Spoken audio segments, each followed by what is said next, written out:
All right. We are live. There we go. All the people out there. Are you pulling it up on your phone too? Yeah. Got to So increase that viewer count, bro.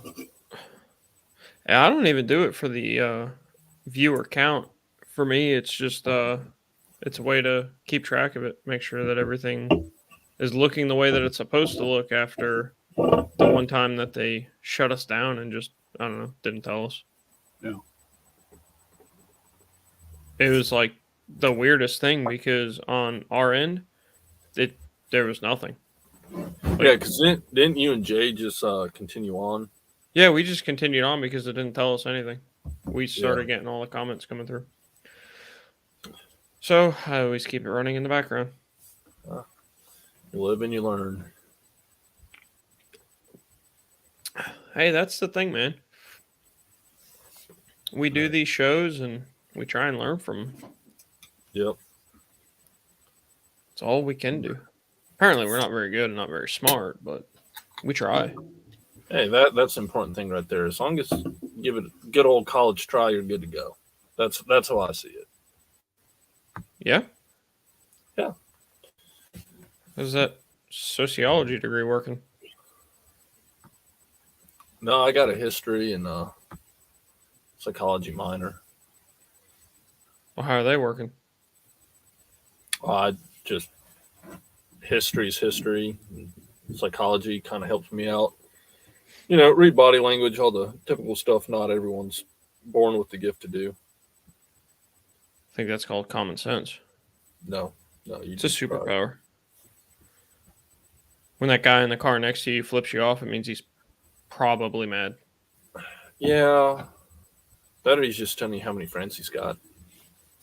Maybe it's his IQ. That too. Yeah. All right, cool. Okay. What are we doing tonight? The same thing we do every night. Wonder where Jay is. No, we try to take over the world by means Okay. of some crazy convoluted scheme that probably won't work. That'll end us back in the science lab where we always are. Pinky and the Brain reference. It's lost on younger generations, I'm sure. Oh, I'm sure. I'm sure. Seriously, what are we talking about tonight, Nick? We're talking about perfect storms. There Perfect exists a storms. thing in the world known as a perfect storm, and probably everyone has a story like this on some level. Um, Truth be told, the Keanu Reeves movie, The Replacements, if you've ever seen that, I don't watch many sports movies. It's one of the few ones that I will watch over and over and over because I just find it hilarious. But the Keanu Reeves movie, The Replacements, the scene where he talks about quicksand when they're talking about fears in the locker room, um, that's another really good term and like another. He's got a very good description of kind of the scenario where you're doing everything right or you're doing everything by the book the way that you're supposed to be doing it, but things are still going wrong. And it seems like no matter how hard you fight to get back on track, just the further into the muck that you get. Which, fun Yeah, fact, quicksand won't actually eat you or kill you. It's just more annoying than anything. yeah. Hollywood lied again. You know what? Growing up watching Indiana Jones, I really thought it was going to be a much bigger problem than it is. Yeah, yeah. Ain't that the truth? But if you're out there in the viewing world, shout yourselves out so that we know you're there. As you guys can see, we don't have Jay with us today. He would be popping up right about there on the screen usually. Yeah, wander. Yeah, we don't know what happened to him. Yeah. Casey may have finally had enough of his shit and killed him. We don't know. It's all speculation at this point. Oh, we're going to speculate like hell, and we're going to make wild accusations backed up by no facts or science, because that's what Who we needs? do. Yeah, who needs facts and science to prove anything? No comment. Probably safer to It's let that one rest. We're just going to leave that one there. We're not going to comment on that. Yep. But that is what we're talking about. But we are not talking about that yet. Uh-oh. We What have are we things talking about yet? we have things we have to do first. Yeah? Yeah. Name one. Well, we have to do our quote, and then we have to do all the other things that we do before we get to our topic. Found a perfect storm from Urban Dictionary, perhaps? Sure. Or we'll let our viewers Google that one. Well, you brought it up. I mean, I feel like we have to talk about it now. Yeah. No, Urban Dictionary has several definitions for it, but let's go with the quote. You want to go with the quote first? Yeah, let's go with the quote. Let's not scar our viewers just yet. Okay. Well, I mean, I've got a quote. It's got a little bit of a setup, so our people can take a minute and settle into the show. It's got a little bit of a backstory, I guess. So for this, we have to go back to October 30th, the year of our Lord, 1991. And on that day, there was a helicopter. A United States Air Force helicopter was dispatched out of the 106th Rescue Wing out of the New York Air National Guard base. And it was dispatched to help a stranded boater on a sailboat about 250 nautical miles off the coast of, I believe it was Rhode Island. Don't quote me on that though. But somewhere out in the middle of the Atlantic. And Yeah. the reason that they had to go rescue this guy is because he was caught in the middle of what was known as the No Name Storm, which was, if you've ever seen the movie A Perfect Storm, was the storm from that movie. The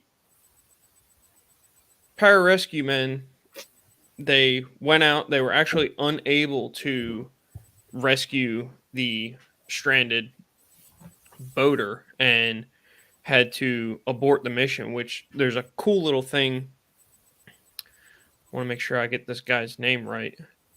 John Spillane was the youngest guy on board, and he was the rescueman that would have been went into the water to get the guy. And the pilot on the helicopter asked him, basically, do you think you can make this rescue? Do you, if we put you in the water, do you think you can get the guy and come back and, we can get both of you back on the helicopter?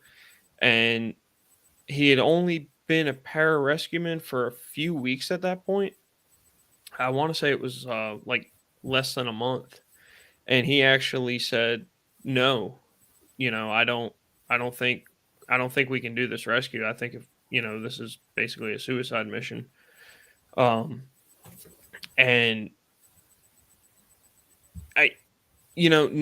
that's something that they don't touch on in the movie, and I didn't actually find that out until later. But I mean, the amount of courage it must have taken that guy to look that pilot in the face after looking at that guy in the water and say, no, we can't do that. I mean, must have been something out of this world.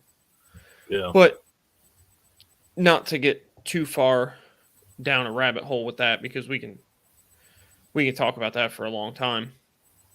They ended up on their return trip to the Air National Guard base.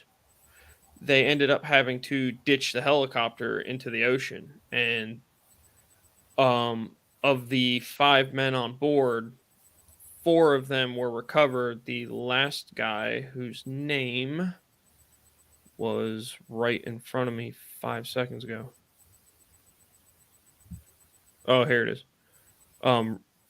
Rick Smith, he was actually never found. They never recovered his body or anything. But they spent over 6 hours in the water and were ultimately saved by a Coast Guard cutter that had heard their mayday and started steaming in their direction. It was the Tamaroa that ended up saving them. For the history people out there that like those kinds of things, it was an old World War II ship that wasn't actually in use with the Navy anymore. It was a hand-me-down to the Coast Guard. But yeah, just incredible story with a bunch of incredible, feats and some crazy badass guys. I mean, those pararescue men. If anybody knows anything about the PJs, they're no bullshit. Yeah. Definitely suggest watching the "I Shouldn't Be Alive" episode on the season 6, episode 6. I've seen it a few times, and it's called The Perfect Storm. It's one of like 2 "I Shouldn't Be Alive" episodes where I don't actually, by the end of it, start rooting against the people that are in the "I Shouldn't Be Alive" situation. Most of those people are like, I wandered off into the desert by myself without water and almost died. And it's like, well, it's the desert. That's what happens. Common sense isn't a thing. But now that we have the backstory, I mean, seriously, even if you have to buy the episode, go watch it. It's pretty inspiring 45-minute documentary. But I figured since we were doing the Perfect Storm thing, we could get a quote from one of the guys, which oddly enough, not many of them have come out and talked. And most of the quotes that I found were really only about the storm, which taken out of context don't really make any sense. So I found the Pararescueman's Creed, and the last line of it, which John Spillane does reference in the "I Shouldn't Be Alive" episode, is "These things we do that others may live." And I thought that was pretty inspirational. So that's what I chose. That is pretty inspirational. Very inspirational indeed. And the guy on the yacht was eventually saved. I think the USS Tamaroa picked him up as well. Yeah. Or I guess it's the USCG Tamaroa because it's a Coast Guard ship, but whatever. Yeah. Technicalities. You know what? If I've learned anything on the internet, it's there's one guy out there that will leave a comment and go, "It's not the USS, it's this, you fucking idiot." And it's like, well, whatever. Yeah. No, that's true. The internet's full of idiots. All right. So let's define a perfect storm, shall we? I got the USS part right. I mean, I didn't call it the HMS Tamaroa. Yeah. That would be a British ship, and depending on what year it was, would determine whether it was His Majesty's ship or Her Majesty's ship. Yeah. I read a lot of World War II naval history stuff.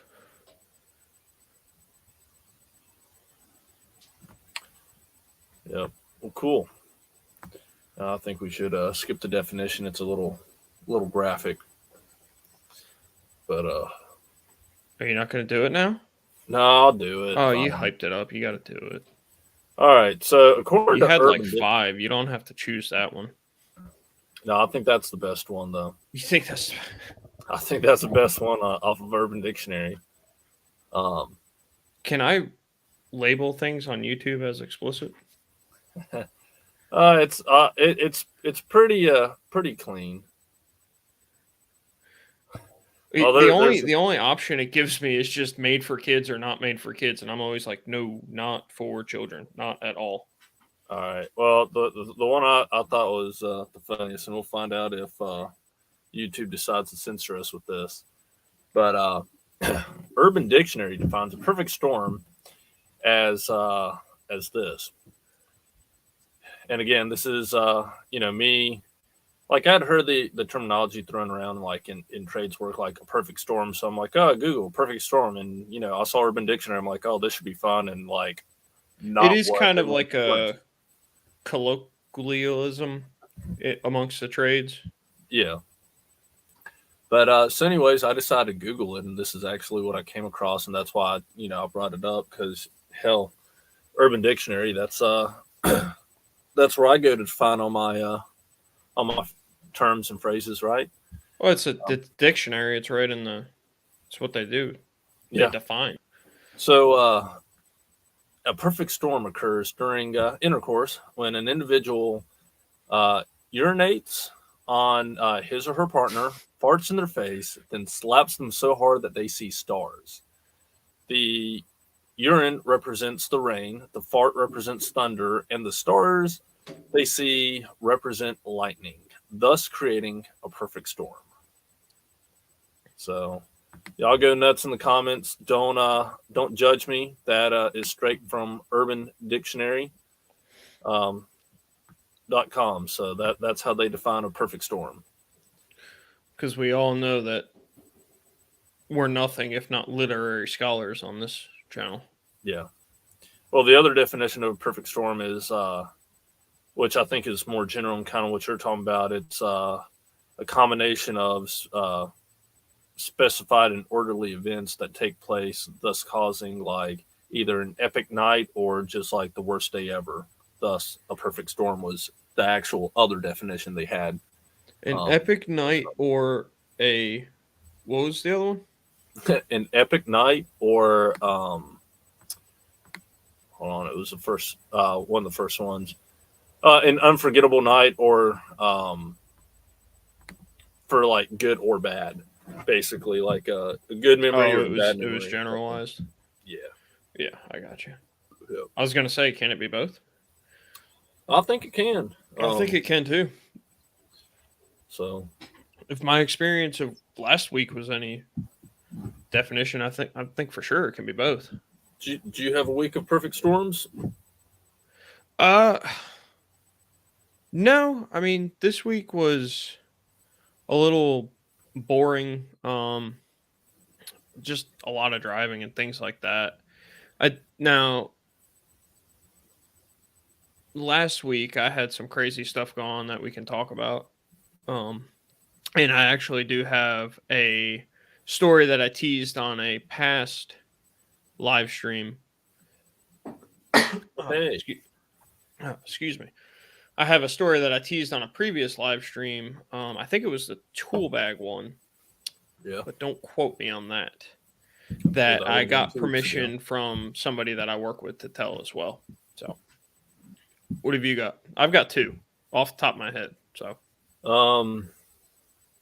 I might think up another one.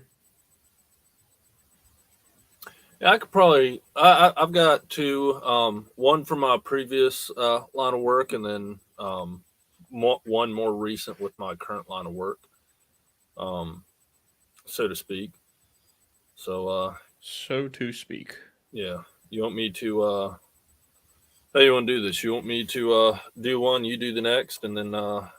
Yeah, we can do it that way. Out? I'll let you go first. I told my perfect storm story. All right. Let's see. Let's do my current job, the one that was more recent. So we got to do one thing first. Yeah, I just got to tell it, right? No, we have to remind everybody that we're addressing the comments later in the show. We didn't do that.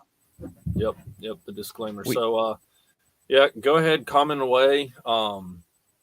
Throughout the show, Nick and I will monitor the comments and stuff like that. So if we don't acknowledge you right away, don't think we're being rude and just ignoring what you have to say. We just address them on the back end of the show rather than the front end, so it doesn't break up the story and interrupt.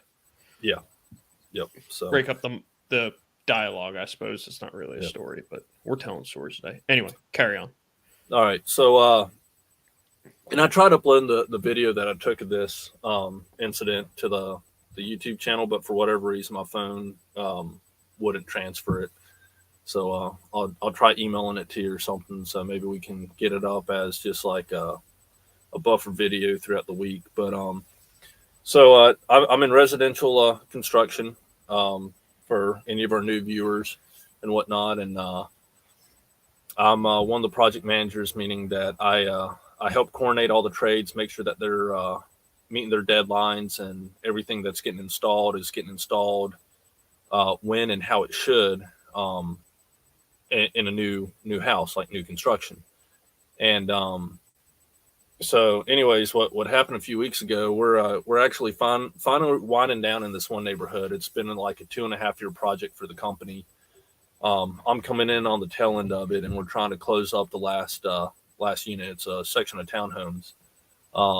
Where the buildings are, a townhome is like a multi-family structure, or whatnot, and it's built in the low country, so a lot of places are within the floodplain. So because of that, everything has to be elevated. But because everything's elevated, you have to put the HVAC, the HVAC unit, and the water heater up in the I'm attic. curious about this too. I see Zach with HVAC Shop Talk is in the chat. I'm curious if that's a code where he is too, because he's out near the coast as well. Yeah. So, and I don't think it's necessarily a code. It's just because of the space and the square footage of the house. What they said is like they can't have it below flood. It has to be above it. And the current house design, there's no better place to put it, so they just put it up in the attic. So anywho, we finally get to all Okay, the because I thought before you said that it was. I know you said that it was code that it had to be in the attic, and then I think you did Yeah, tell me later that it's just got to be above flood. elevated. Yeah. Yeah. And but apparently for whatever reason, our engineers, because they went through like 4 or 5 years of college to be like, hey, this is the best place to put a water source above everything else in your house, because water never damaged anything, right, when it went sideways. But anywho, so Which, I mean, I get it. There's an added cost to it, but at the same time, you have the. Well, we're getting ahead of ourselves. Go ahead. yeah. Yeah. So anyways, so we finally get this building up to a point where we're getting ready to get power on it. We're trying to get water hookup and all this other stuff. Well, we finally got everything lined up. It's all roughed in, all plumbing's in. The plumbers went through and did their final check of all the plumbing and connection. And because in today's new construction, they don't use copper lines or anything like that, with the exception of a few fittings, in the bathrooms, mainly like shower heads, shower nozzles, stuff like that. Everything is PEX. And so they have these special tools for people that don't know. PEX lines is just plastic tubing, PVC, basically. But it's a little bit more durable, a little bit more flexible. And the fittings and everything, they have to crimp them to make them watertight. So, finally winding down the end of the week. It was a long week, a lot of stuff going on, a lot of closings, a lot of homeowner walks, staying up on top of trades. Some things fell through, got things caught up. Anyways, we finally get approval to get water hooked up to this last building of ours. So, it's a Friday afternoon, and Nick, you being in the trades, longer than I have. Oh, there's a term for it. I don't know if they use it where you guys are, but they use it around us. What, effed up Friday? Fuck you, Friday. Yeah. When I was same thing. Same thing. Anywho, yeah. Well, the other thing is, like, as you know, and kind of what I've come to learn is, Friday, anything that is scheduled afternoon, like after 12 to 4, is going to be a disaster. Is either going to be a disaster or, depend on the trade and the type of work. 12 o'clock hits. Hey, it's Friday. It's the weekend already. I'm done. At least some of our trade partners. So, anyways, it's about 2 o'clock on a Friday afternoon. The plumbers hook up the building, and they're like, "Yeah, we'll have all 40 units ready to go come Monday." So, me and the senior project manager that is kind of like my super and help, train me on, how to be on the build side of things instead of warranty, which I did for the past year and a half now. We talked to the plumbers like, yeah, we'll have everything hooked up. She'll be ready to go. Yeah, everything's going to be tight. We'll check the system before we leave today. It's like, all right, great guys, just like when you're done. Him and I went, did final paperwork, and then, go on the weekend. You wrote a blank check to Mayhem, my friend. Yeah. So after the plumbers hooked up the main water to the house and they flipped the water on, they packed up the truck and left. I don't blame them. Job's done. You got it. Good for you. Start your weekend. We come in Monday morning, and I just see a river of water. This is basically like a 3-story house because it's elevated about 12 feet above ground to be out of flood. And then we have 2 stories above that.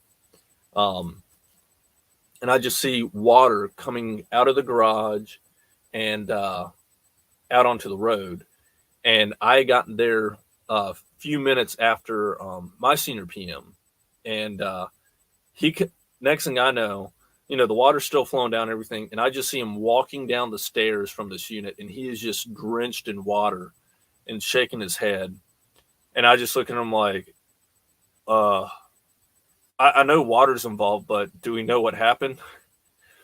The plumbers, when they crimped all the lines up in the attic on the hot water heater, I guess either their crimping tool is out of calibration or they crimped it in the wrong spot, thus making no seal whatsoever. And when they flipped the water main onto the house, the fitting basically split apart and flooded the attic, which then in turn just went down the other 2 stories of the livable space. It's like there's gravity over there or something.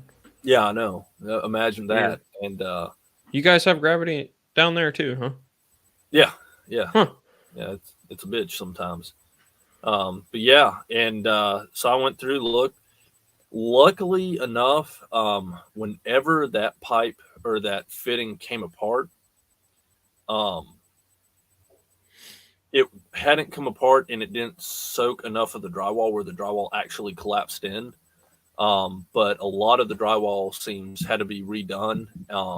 And also we hadn't had any of the blown insulation or insulation installed up in the attic. So we didn't have to like rip anything out. And the exterior walls of the unit were still dry and everything like that. So it's like we got lucky in that sense that we didn't have to basically re-drywall and insulate an entire house that was, coming into like its final month of touch-up work. But it set that entire building back because whenever you're doing multifamily builds, they don't like to do it as each one as like an individual home. They keep them all as like one unit. So if you have one of the units of like a 4 building unit, so if you have one of 4 that falls behind, you stop progress on the other 3 and push to get everything back up. But yeah, so that's wow, I didn't know there's a name for that. Yeah. Stupid. Yeah, one quick thing. You said it's like PVC. PVC is polyvinyl chloride. That's what it stands for. PEX is actually polyethylene tubing, so it's 2 different types of plastic. Before somebody jumps down my throat about it. Yeah. But yeah, so kind of what I was getting at before, I don't know why they didn't just do like tankless water heaters in either the, like, say the garage or exterior of the house. I mean, I know that's a little added cost, but I'm just not a fan. Yeah. I'm not a fan of tankless water heaters either, Yeah, but and the other thing with this, less of a fan of a 50-gallon leak waiting to happen in my attic. Well, the water heaters we use are 55-gallon electric water heaters. So yeah, extra 5-gallon bucket up there. Well, you're never going to get that last 5 gallons out of it. The drain is up too high. Yeah, but no. So I mean, for the most part, the way they have everything set up, it's kind of. And I know people are going to go crazy in the comments me saying this. It's kind of fail proof. Case in point, Obviously not. it's not. But I mean, that's like an extreme type of situation. That's somebody not doing their job. Yeah, yeah, and usually, you know, I mean, not to cast stones from a glass house or anything, but it doesn't take. What did you say? It's 4 units. Probably takes what, a half an hour to walk through and check, yeah, all your fittings. I'm assuming it's a team of 2 or 3 guys that are on the job. Yeah. It's a team of 2 guys, and they had already hooked up or water to the other 3, and all they literally were doing were putting 2. There we go. Putting 2 of the pipes in like that. I can do this. Yeah. Bam. Then we're there we go. Full screen. Yeah.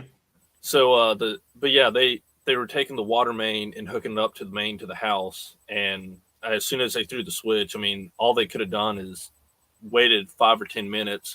That's what I'm saying. I mean, even if they would have walked one up and then, or even if, and the other thing is knowing places like possible leaks, which is anywhere you have a fitting, the most fittings and elbows and crimp spaces are always around the hot water heater because they have to get all these angles and whatnot. But yeah, the to go back about like the always. Well, in this community, yeah, every time this particular build, every time. Guarantee you, there's somebody that'll come in here and tell you that they had to hook up a shower and use 6 elbows. Yeah, they were all left turns. Yep. But yeah, that was my most recent perfect storm. Things were going pretty good, and of course, the unit this happens to is a homeowner that's already upset about a cabinet issue because the other, this goes on with it before I even. Well, just give the man his cabinets, Caleb. Well, no, he's got his cabinets, but here's the thing: our cabinet installer actually installed them in the wrong unit, realized that, and instead of, you are not going to give this man used cabinets. That's what they did. They ripped them out. And those are used cabinets. You cannot buy. I don't give a damn that there hasn't been a dish put in them yet. Oh, when they ripped these cabinets out, they weren't gentle either, and so now he may have a legitimate complaint then. Yeah, I was making fun of it, but he might. Oh, no. Like, and this homeowner apparently from the get go has already been like very difficult, a very difficult buyer for the company. That's always the people it happens to.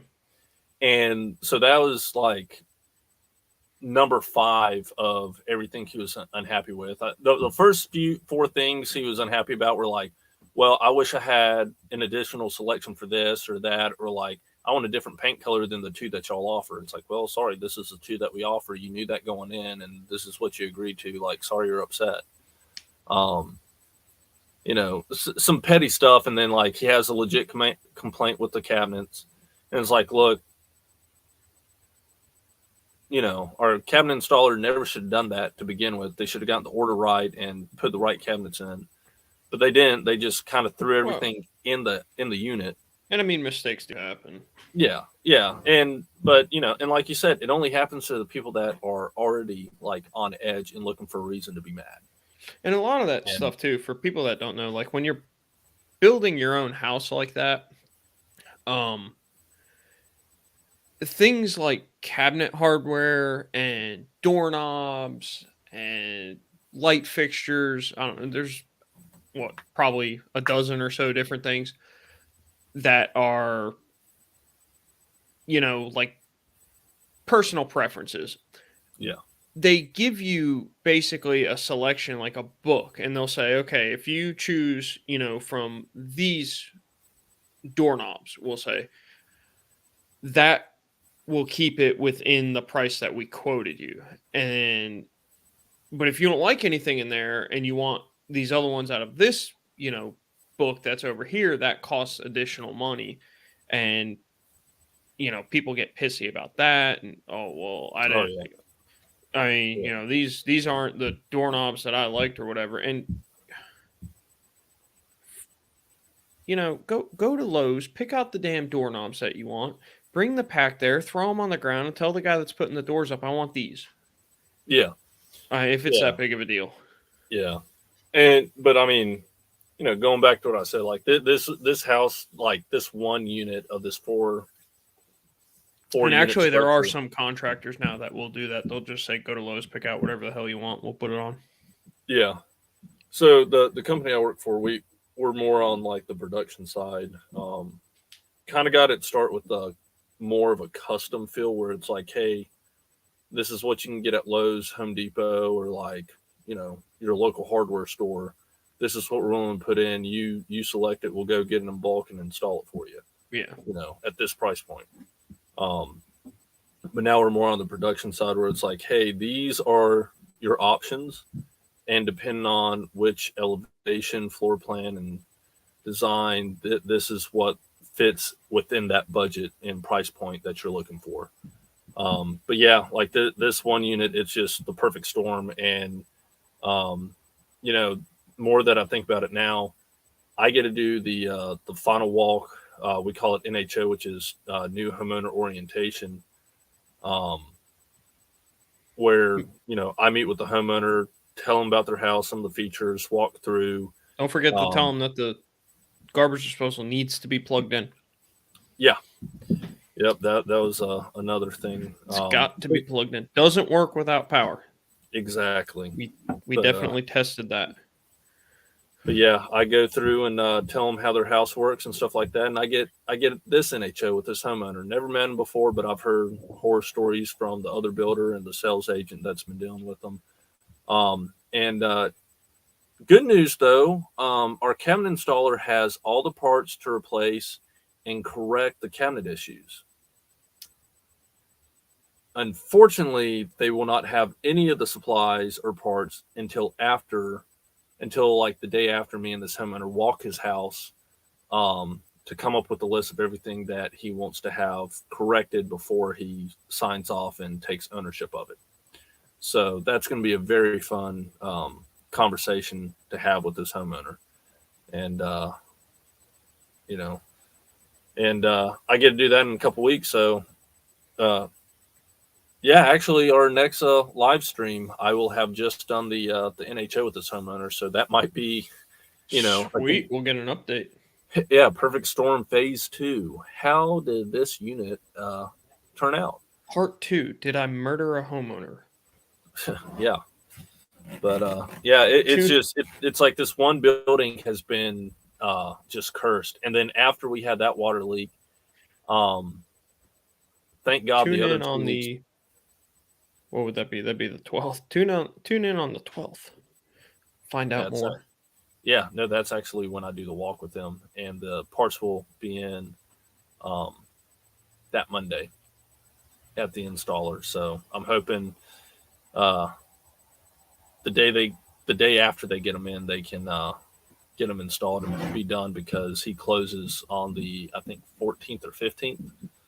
So yeah, it's gonna be a nail biter, boys. Well, at least it's not the Friday the 13th. Oh, I wish it was. That'd make it really interesting. Get that Jason guy come out of the Crystal Lake and decapitate him with a rusty machete. Yeah, certainly simplify your life. Actually, I kind of think that I actually think the buyer's name is Jason.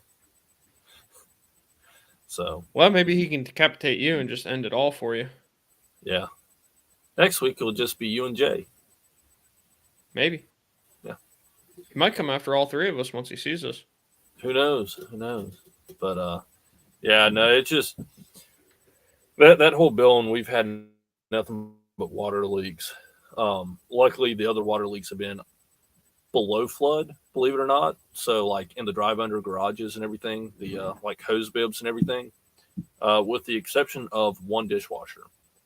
But all that's been resolved since. So there's a joke in there somewhere. Yeah. So what about your storm? Mine is actually not work related. But I say that it's not work related, but at the same time, it could have very easily happened at work and probably been twice as bad. Yeah. So, Want to talk about it? not really. Talking's never really gotten me anywhere. Usually, if something upsets me at work, I just throw a wrench and then I feel better. That's how I handle those things. No, so for those that don't know, my wife went out to the West Coast for basically her birthday, to keep the story short and simple. And while she was out there, I naturally stayed here and went to work and did my normal routine. And dropped her off last Tuesday at the airport. Um, Went to work, was fine at work. Got off of work, went to the gym, kind of my normal routine on Tuesdays, and get there, and I'm going through my thing, doing my workout, and get a little, a little winded, a little thirsty. Take a sip of my Powerade that I had with me. Go back to working out. Still feel like really winded though, and I'm like, man, I'm feeling really tired today. Like, this workout's kind of kicking my ass, and I don't remember it doing that last time I did this. Take another drink, and I'm going through, and just, it's like can't catch my breath. I'm like, man, what is going on? So I think, well, I'm obviously overworking myself. It's the obvious answer. I'm overworking myself a little bit. Maybe I didn't get enough sleep last night.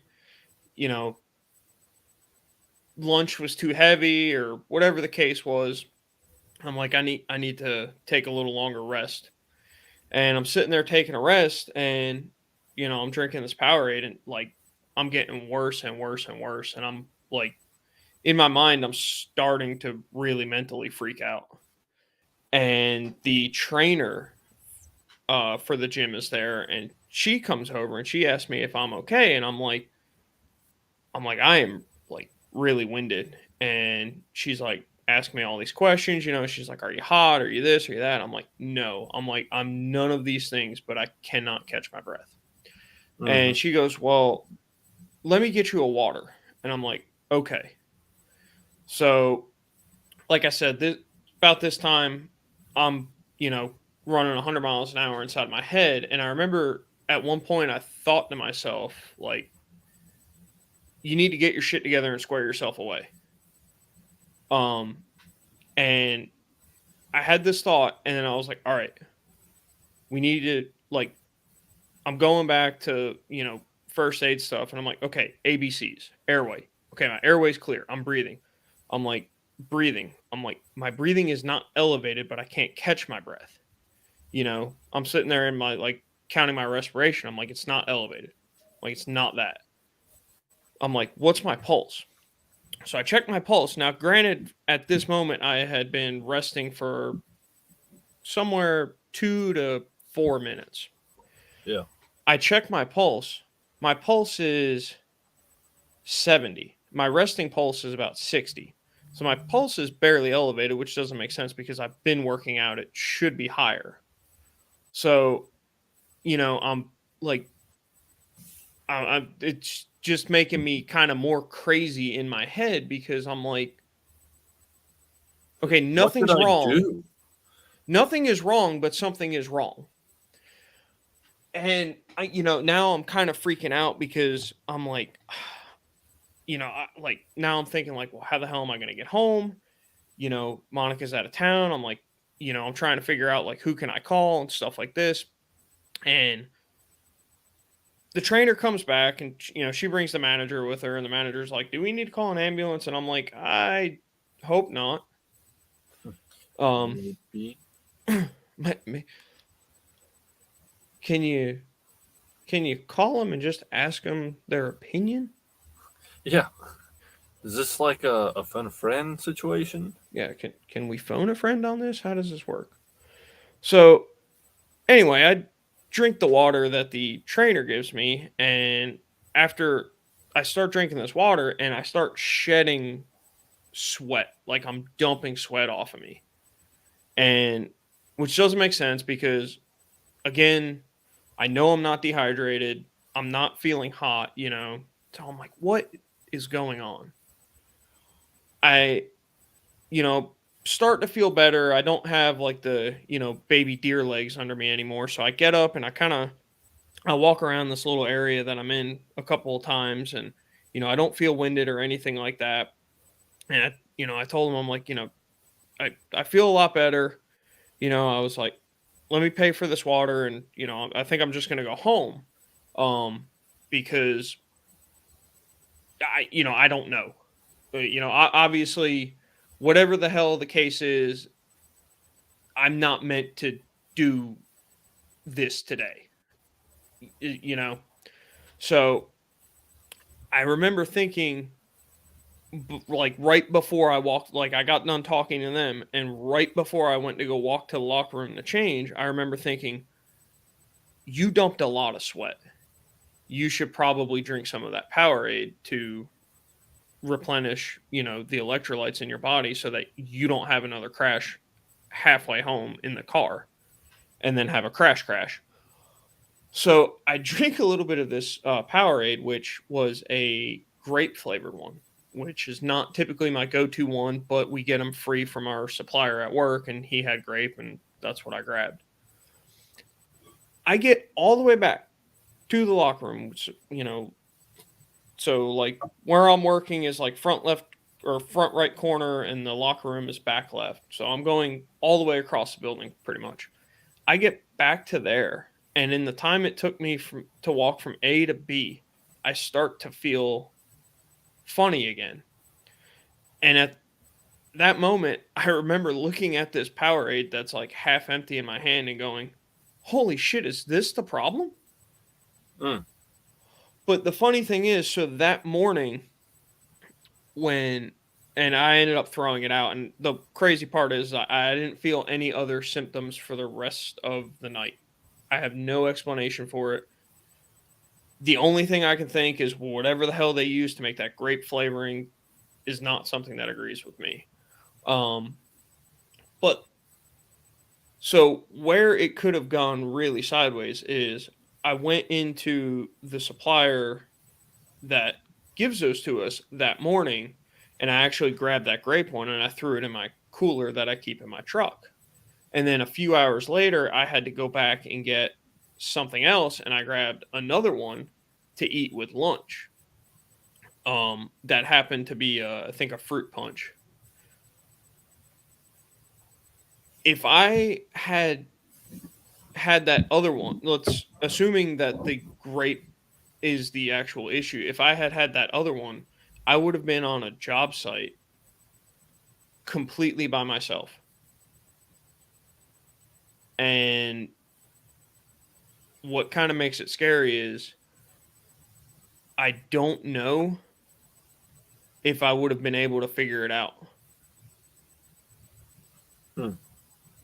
So, I mean, now I do work with a couple of people that we do keep in regular contact with throughout the day and stuff like that, so that people know where we are and things like that. But it was definitely a crazy moment that I'd rather, as much as I'd rather not relive it again, I am crazy enough when it comes to problems that I do want to get one, just get another grape one, Yeah, and actually like test it at the house.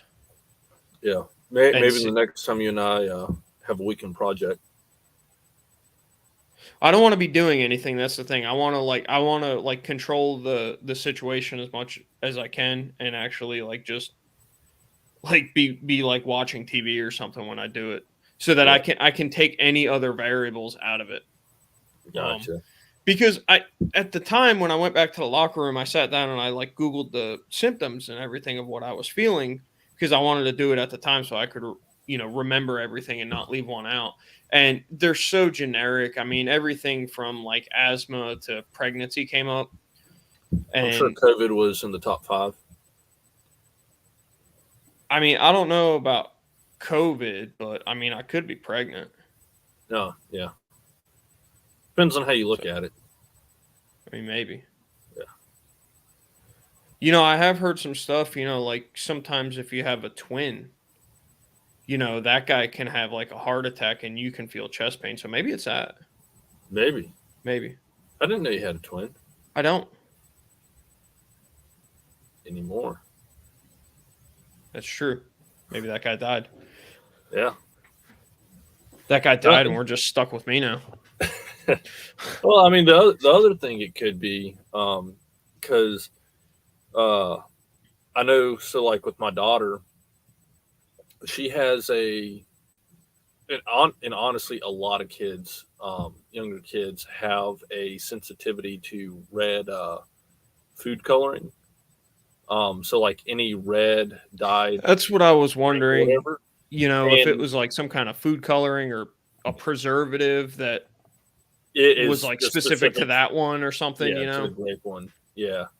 That honestly, when you told me about that the other day, because I remember that's about all I remember from that day, to be honest. But good There's times. other things that I think the statute of limitation hasn't run out on. So Yeah, I know. Plead the fifth. that's Radio right. silence on that, my friend. Radio silence on that. But yeah, when we were talking about that, I was like, first thing I thought was like, damn, man, maybe you got like some type of grape sensitivity or like purple dye or.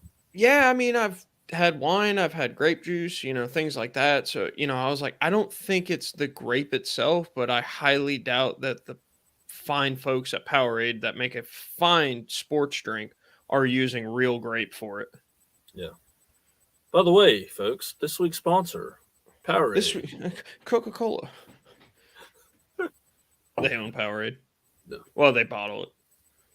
Mm. I think they own it as well, though. Yeah. Yeah. But you said you have a second story?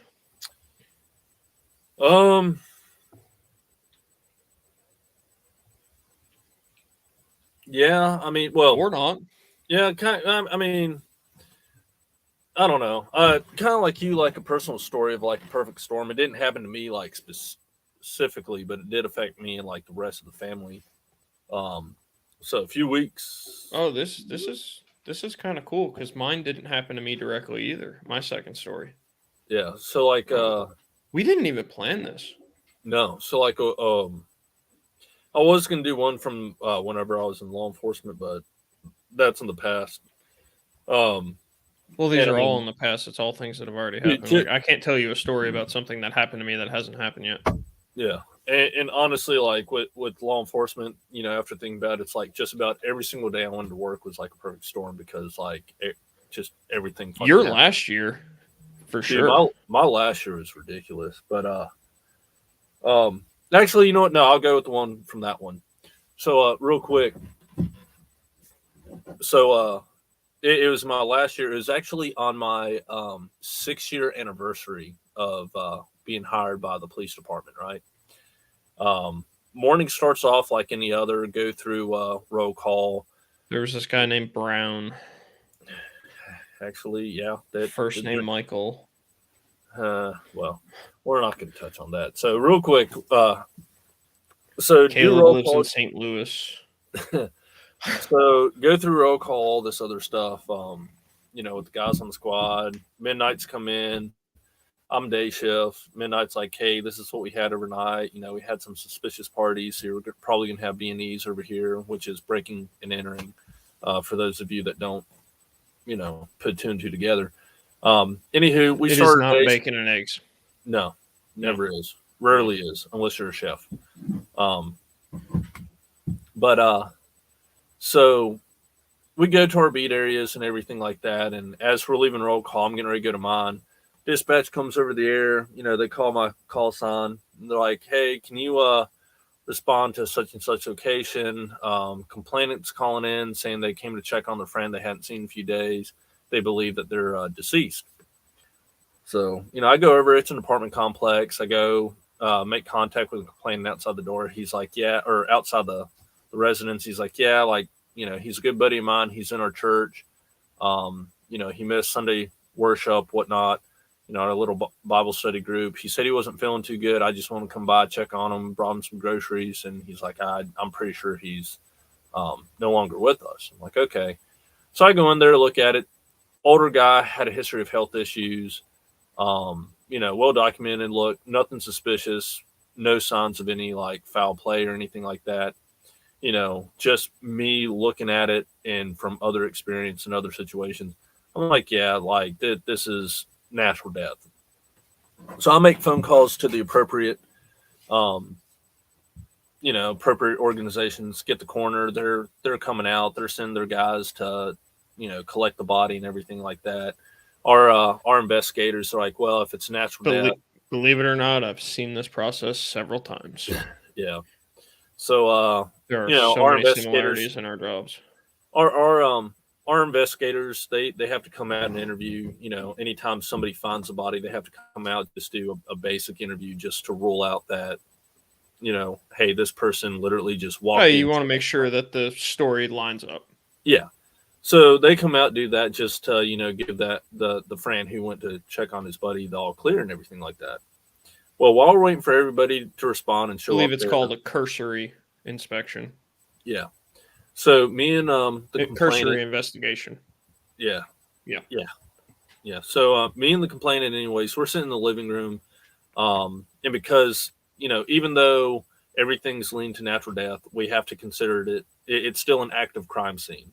Um, there's no other term. You got a body; they're not living. And It, the coroner or medical examiner, depending on what county you're in and how the laws are and who's in charge and a lot of politics that we're not going to get into, is the one that makes the ultimate determination of whether something was a homicide, a suicide, a natural death, or yeah, what is it? There's five: accidental, homicide, suicide, natural death, and undetermined.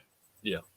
So And so, but with that and them having to do their investigation, I have to keep the crime scene secure, which is the room that the deceased party is in. So I'm standing there in that doorway, talking to the friend that found him and everything like that. And, I out of the corner of my eye, like where the apartment, it's on the outside. There's apartments. I'm in the apartment over here. Across the street is another section of apartments in the same complex. And, and I can see a door of the one right across the way. And then just below, outside this guy's apartment, is the mail kiosk where all the mailboxes are for the apartment complex.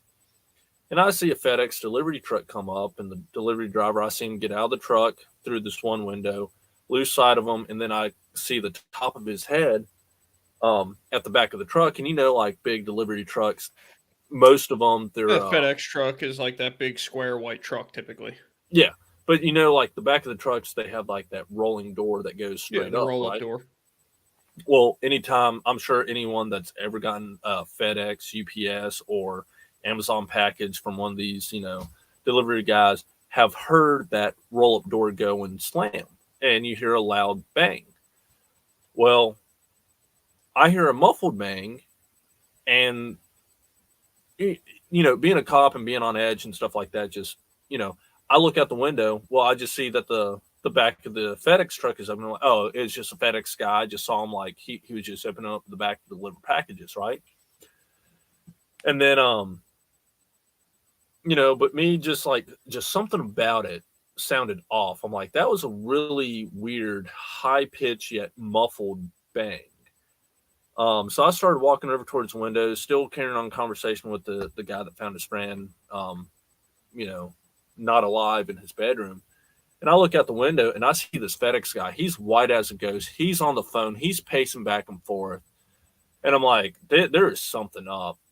And right as I have that thought, I look across the way and I just see a trail of blood squirted along the side of the stairwell from this apartment directly across from me. I'm like, oh, shit. As soon as I make that realization, the guy says something to me. I'm like, hold on, I'll be right back. I open up the door and start running down the stairs over towards that apartment where I saw the blood. Well, then I noticed that the blood went from there over to my police cruiser, which was parked just off to the side, right? And I'm just like, oh shit. As soon as I see that and I start running over to my police cruiser, anytime there's like a major incident or shooting or like officer down, dispatch sends out a very distinct tone, and it's universal across. It's like a series of 3 high-pitched long tones. And dispatch is like, all units, please be advised. If you've ever watched Cops, you've probably heard it. Yeah. And so that's what they do. Well, the way that the FedEx guy in his, obviously hyped up situation, our dispatcher dispatches it and is under the impression that, because they know there's an officer on scene, and the first information they put out over the radio is, we have a party bleeding out next to the police cruiser. We can't get the unit on scene over the radio. All units, please respond. They couldn't raise me on the radio. They hadn't tried at this point. But the dispatcher, obviously thinking that, the way that they got the information, it sounds like either I just got in a shootout with somebody by my cruiser and am now dead, or got ambushed. And one of the guys that I work with now, he was on my squad, and he said that of 2020, yeah, either is possible. And everything going on, and everyone that worked on my squad and everything, they said that, dude, when that came over, we thought 3 things immediately, and it was, he got ambushed, he got in a shootout, oh my God, he committed suicide, like couldn't take the job anymore. Like they said, every single one of them, that was their thought process. And I'm just like, well, geez, really, guys, you really thought like I murked myself? But anywho, so I go run Nerver and see this guy, he's bleeding out right next to him. Myself? Yeah. See this guy, bleed, he bleeding from his thigh. He blood squirting out around his knee. Femoral artery. Yeah. So I grab my tourniquet that I had on me, throw it on, tighten it off, trying to get a pulse on the guy, trying to keep him alert, talking to him, doing chest rubs and everything like that. He's staying with me. I'll let dispatch know I got blood squirted all over my face, all over my uniform, all on my hands. Like I had put latex gloves on as I started running over. I don't even remember putting them on, but we carrying them on us. And I just remember putting them on. And then at some point while I was trying to help, like get the tourniquet on, he let go. Cause I took his shirt off and wrapped it around, his leg where it was squirting out. I'm like, here, apply pressure while I get this on. And as soon as I get it on, he lets go. He's like, I don't think it's that bad. And blood squirted right into my glove. And like my glove just got slipped. So I just took it off. Anyways, just caked in this dude's blood. I don't think it's that bad. No, it's pretty bad. Yeah. But anyway, so I you should see a doctor about this. Yeah. But luckily I got the tourniquet on, stopped the bleeding and everything. Get on the radio, like, dispatch, I'm fine. I need medics now. Fire's the first ones that roll on scene. They put another tourniquet on for redundancy's sake. But mine stopped the bleeding and everything. They're like, yeah, no, he's good. But they couldn't get a pulse on the guy. He had lost so much blood from going from his apartment to my cruiser, which was maybe 50 yards away, that the medics and everyone said, like, if you weren't there, this guy totally would have been dead, like in a matter of minutes. Like I think when you have a femoral bleed, you have less than 2 minutes, and then you're dead. Any major artery you have, if you're not panicking and running wind sprints down the stairs, you have about 2 minutes to apply a tourniquet. Yeah, and if not, at that point you'll lose enough blood that you'll pass out, and it's really a moot point at that. Yeah. But yeah, I mean, he had lost so much blood that paramedics, they couldn't get any type of pulse from him. The firefighters couldn't. But he was somewhat conscious. Like he kept talking the entire time. And he kept mumbling to me like, officer, I'm so sorry. I didn't mean to. Like I was in a bad place. I'm so sorry, blah, blah, like all this stuff. But like as we were starting to clear everything up and everything, it was later determined that he was having a bit of a rough patch in his life, some relationship issues, job issues, some substance abuse issues and stuff like that. And he was actually going to commit suicide. But what happened was before he pulled the trigger, he either had a sudden realization that he wanted to live or wussed out. However, people and your thoughts or beliefs. I think he either had like a sudden. I honestly think he had like a sudden realization, like, nah, I'm not going to go through with this. But where he was in his apartment, whenever he went to put the gun down, his finger was still on the trigger. And as he pushed up off of his bed, his finger set off the trigger, and the barrel was right up against his thigh and went right through his leg, through severing the femoral artery and everything like that. But yeah, that was just one of those. He broke 3 of the cardinal rules. Yeah, all in one single motion. That's pretty impressive. Yeah, yeah. I mean, like, I feel like it almost took thought. Yeah. Well, I mean, he was heavily intoxicated too. I mean, hell, dude, lack of thought could probably do it too. Yeah, like the officers that cleared his apartment, they said it was probably the worst crime scene they saw. They said it was a mixture of empty beer cans, liquor bottles, and just everything was covered in blood because he obviously was squirting blood all inside the apartment, down and then over by my cruiser. But not to make too much light of it because it was a pretty serious event, and everything like that. And the guy did survive, but I just remember after that, my sergeant hands me one Clorox wipe because I asked him like, "Hey, do you have anything I can get like this blood off me?" He hands me this one Clorox wipe, and everybody, my good friend who works with me now in construction, he said I looked at my sergeant, and I don't remember saying this. But he swears that I'm like, "Sarge, are you effing serious?" And looked like I was about to kill him. And of course, imagine me like, oh yeah, you look like Carrie. Yeah, but like caked in blood and all this other shit. And I'm just like, "Are you effing serious right now?" Yeah, you look like the end of the movie Carrie when she's covered in blood and killing everybody with lightning coming out of her fingers.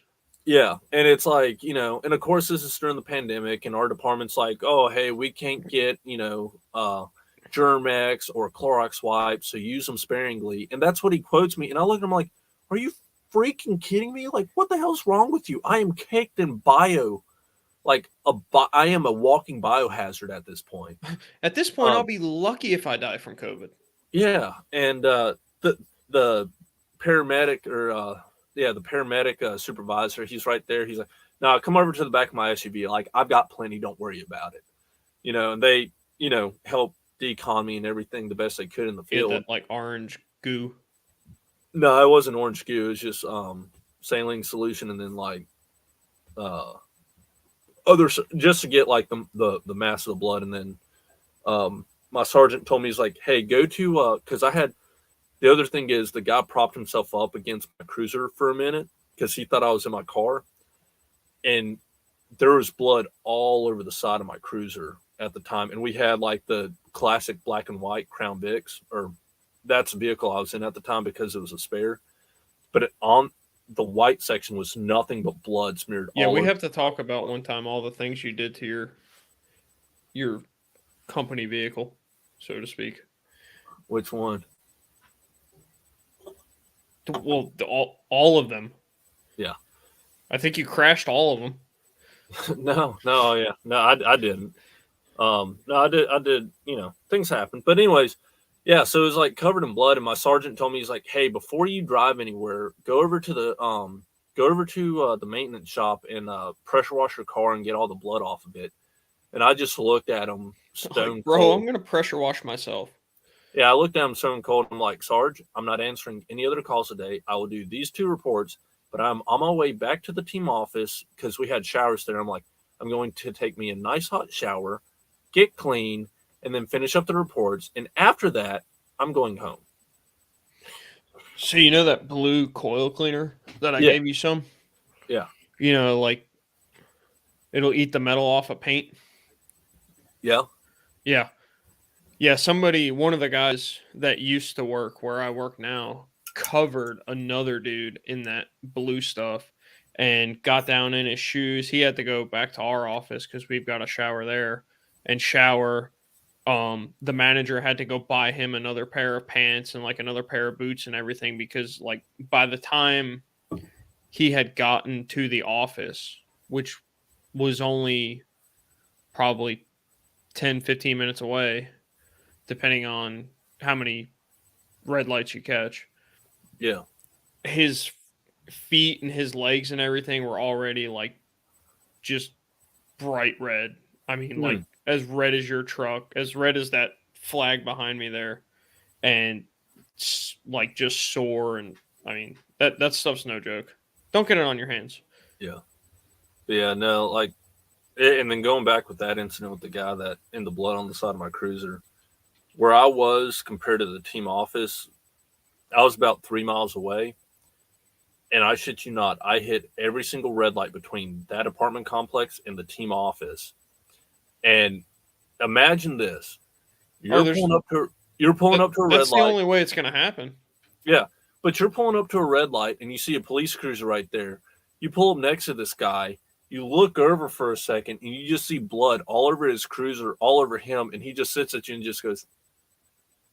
That's what I did every single red light, because I had people like pull up next to me on my left side because it was all the blood was on the driver's side. I still had blood and stuff caked on me, but mainly like my eyes and like around my mouth had been cleaned off, and my hands as best as I could in the field. And I have all these people like pull up next to me, like looking at my cruiser, like, oh fuck, and I'm just like, hey. I thought the protests were peaceful. Depends on who you ask, but yeah. So that was that was just one of many of the perfect storms back when I was in law enforcement. But that one, I feel, has a bit of a happy ending because at the end of the day, the guy survived, and yeah. But it was just one of those things. It's like no, it's happy. We'll go with that. Yeah, we'll leave it at happy. We'll leave it at happy. Leave it at happy. The guy got help. He's all better now. Yes. Yes. So I've got one that's kind of a happy ending story. Like I said earlier in the show, I had teased this one on a couple live streams back. I think it was Tool Bag, but doesn't matter. I did get permission to tell this story. So one of my longtime friends from high school, I actually work with, he does heating and air like I do. We have followed each other around from company to company. I want to say 3 different companies now. And he has kids. And I think the first company we worked, yep, it was the first company we worked together at. When he got the job there, his wife was pregnant with his first child, his son. And she was due just a couple weeks after he had started. He hadn't been there very long. And he starts there, he goes, trains with a couple of guys. We had a computer dispatch system, so he learns how to use the computer dispatch system, this and that. They say, okay, you've got it all figured out. Here's your truck, here's your computer. Start going out on your own, doing your thing. Right? He gets out. He's on this one call. It's just a one system maintenance. He goes out there. He does the maintenance. He's, works on it, gets done, writes up all of his paperwork and everything. I'm working that day. I'm working on whatever I'm working on. And I get a phone call from him. And I don't think too much of it. Like I said, he hasn't been at the company very long. I figure there's something in the computer he can't figure out, or he's trying to find a price that he can't find, or whatever it is. Maybe he doesn't know how to price something, whatever the case is. So I answer the phone and I'm like, hey man, what's going on? He's like freaking out. I can hear the panic in his voice as soon as I answer the phone. He's like, man, I got this going on. It's like he's saying a lot of words, but they're not meaning anything. So I'm like, buddy, take a breath. Take a breath. Collect your thoughts. Yeah. And then tell me what's wrong. I'm like, what'd you do? You backed the truck into something? Like what happened? So he goes, I'm out here. I'm doing this maintenance. I got it filled out in this computer, but I can't get the damn computer to print. He's like, and my wife just called me. She's having the baby. I'm like, oh, well, congratulations, buddy. He's like, I can't get the damn computer to print. I don't know what to do. And we had these it was like an iPad before the iPad was a thing. It was like this Windows Yeah. based kind of iPad thing. And it was Bluetooth to these printers, and these things would not connect. Like, and if the thing connected first thing in the morning, you were good. That thing would stay connected the whole day and you wouldn't have any problems. If it didn't connect, you were in for a rough day. Yeah. And Our printers at the department were the same. yeah. And he goes, I can't get the invoice to print.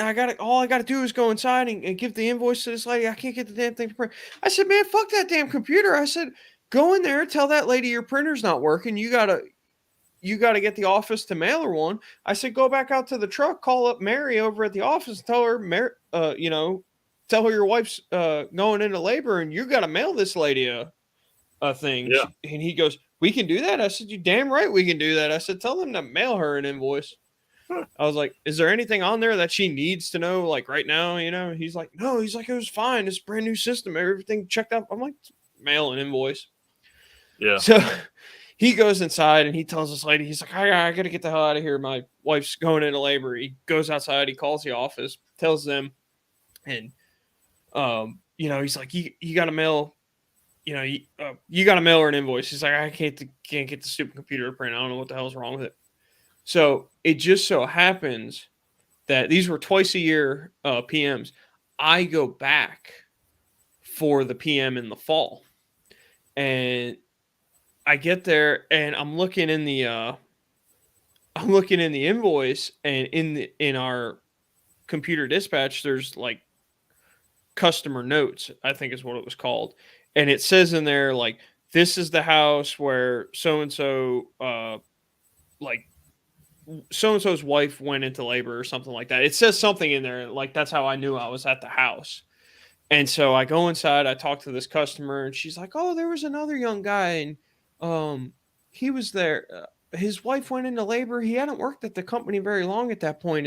I never heard anything back. I always wondered, did everything go okay? This and that. Did she have the baby okay and all that stuff? And I was like, oh, yeah. So I saw in the notes the guy that came out, he doesn't work here anymore. And she goes, oh my gosh, really? I said, no, he doesn't work here. I was like, he told some customer his wife was pregnant or something, and like she was going into labor, and like he just left the job. And she was like, really? I was like, yeah, I don't think he's even married. And she goes, oh my gosh, really? Oh, it's, terrible, this and that. I was like, no, I was like, I've known him for like 10 years. I was like, his wife's fine. Yeah. I was like, she had the kid. Everything's fine. I was like, he still works here. I was like, he's making like twice the money he was at his whole job. Yeah. Well, it's one of those things. As soon as you get the baby out, you're good. You're golden. Yeah, you're good. Yeah. But it was the comedic side of me could not resist that opportunity to mess with that poor lady. Oh shit! No, they let him go. They I was like, they fired him. I was like, I don't think he's even married. He told some lady that his wife was pregnant and all this other stuff, and I'm like, I think he like stole a bunch of tools off the truck. Damn, really tarnish his character there, Nick. It's no worse than what we've done to some of our former instructors, who apparently have twin brothers. Right? Either that or he's taking up a third career now. Yep. Cool deal, but man. Those are my two stories. You've told your two stories. Anything else? No, I think it's time for to highlight a few of our comments. Anything in there you want to highlight? Yeah. Just to nitpick on one of our most loyal viewers, for two things. The one that came in at 9:47 from Gigi there. Right here. Yeah. First off, wait, hang on, I think we got to go. It's there. Yeah. Yeah. No, so no, Jerry, my former years of being in law enforcement and then also being in warranty, I am well versed that there's some people, they will whine, complain, moan and groan. They're never going to be happy. I'm fine with that. They're just going to be miserable. But yeah, they're content to be mooks. Yeah, like you said, there's people in this world, they're born just to complain. They don't want to better themselves or just like live life and be happy, have a beer with the boys or anything like that. They just want to be miserable fucks, and just try to bring everyone else's mood down. The other thing is how do you misspell my name? You But misspell it by typing too fast and having fat thumbs. but the E and I are nowhere near one another. But no, They're on the that's same row. on the same road, but about 4-5 keys apart. Well, yeah, you know. But no, I had to point that out. Mainly for the name part, but yeah, just to agree. Like, I mean, there's people that are going to whine and complain, and usually the ones that whine and complain the most, no matter what you do for them, they're not going to be happy. No, I mean, you just got to. Roll with the punches, man. Yeah. Well, the other thing with the whole pressure in the systems and stuff, our plumbers are supposed to do that, and this unit apparently had been. It's just for whatever reason, when they hooked up the hot water heater, it held enough when they set pressure on the house, but once they put the main line on, it just gave way.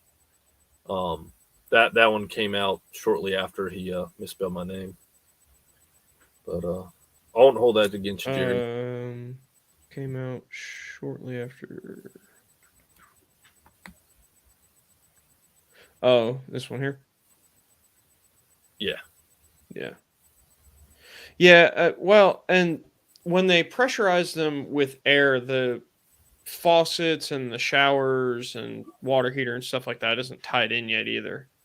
So they pressurize it with air and basically check the lines, and then once the lines pass, they go back and Yeah, pretty much the whole pressure rising is for anything that's going to be behind the drywall that you're not going to be able to have access to or see. So, but that's yeah. Anyway. That's what I was looking for. Like Tommy says in Goodfellas, they're content to be mooks. Yeah.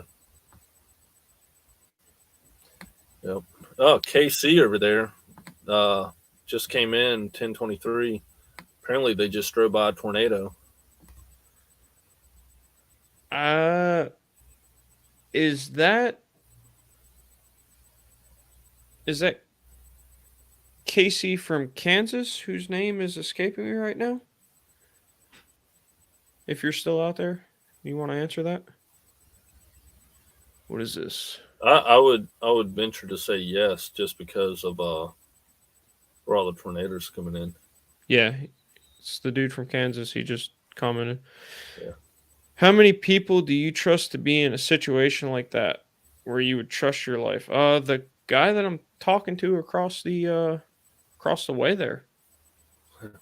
Very few. I'll limit it to this many. And of this many, there's maybe 2 that I'll actually fully trust.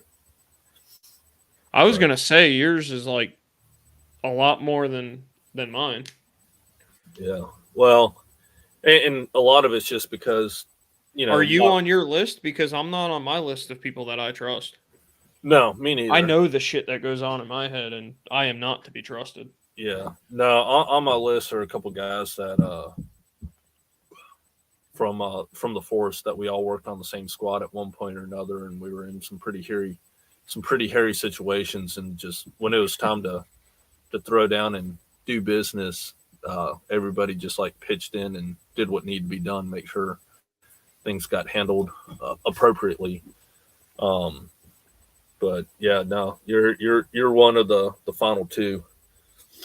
But yeah, unfortunately, there's just not too many. Well, you just got kicked off of my list because with decision making like that, I don't know that I can trust you anymore.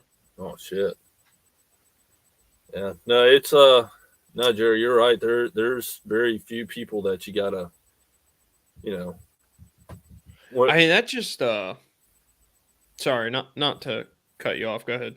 No, well, I was just gonna say like it, because I think that comment came in shortly after the story about the perfect storm and everything. It was, yeah. Yeah, and Yeah, I no, think like it was in reference. Just I remember seeing that one come in, and I think it was in reference to talking about Sergeant Spillman being the one that said we cannot, attempt this rescue, and yeah, I just I couldn't even you know, imagine to look at that, to be 21 years old in a helicopter looking out at another guy that you're supposed to go help and go, there's 70-foot waves out there. This yeah, is insanity. yeah. And honestly, to be able to and to think about the amount of pressure he was under, And to be the um, youngest guy on the crew, yeah, not only are you the youngest guy on the crew, but you're also the one that's expected to like forego your to own life. Like you took an oath, which the last part of the oath is what like we do to protect we others do or say, these things we do these things so that others may live. yeah, and it's like to be able to make the call. All It's these like things we do. Well, go ahead and talk for a minute. I'm gonna look up the creed yeah, and, because and I it's a think with his decision right there, he was looking at the grand scheme of things. Like because on that helicopter crew, I think you had a total of 5 guys, and only 4 survived mm-hmm. after they were saved. But like he was looking at as a whole, and that's a difficult decision or situation to be in, because you got a crew of 5 guys, and you have the cat or the pilot asking you like, hey, if Well, we get he's a down, captain, yeah. yeah, we get down to where you need to be so you can jump in safely, save that guy, and get back, and we can get low enough to lower this winch. Do you think we'll all survive? And him to be able to look at him and be like, no, we'll all fucking die. It's like if I jump in that water, it's basically You guys will die trying to get me back. yeah, or like we will Or all we'll die. lose the helicopter, or which they did end up losing it anyway, but Yeah, it's like if I jump in, we're all dead. But if I don't, he and I mean it's yeah. He that one guy may die, but if I jump in, we we're all definitely dead. all die and he dies anyway, so Yeah, and I do have it pulled up here. yeah, Yeah, so the pararescue creed goes, "It is my duty as a pararescueman to save life and to aid the injured. I will be prepared at all times to perform my assigned duties quickly and effectively, placing these duties before personal desires and comforts. These things we do that others may live." mm, I mean, honestly, if you've never seen these guys talk about this one storm and this one mission, I when they eventually did ditch into the ocean, I want to say he broke one of his legs, both of his one or both of his wrists were shattered, both of his eyes he had blown blood vessels in to mm, the point that he could barely see. He broke ribs. L- Exploded a kidney was the way it was described, which I've never exploded any part of my body. And what was he bruised his pancreas yeah, and survived 6 hours in the water. Another guy had such bad injuries. It took him, I want to say it was Milio, I think was the guy's name. Milio or Milo or something like that.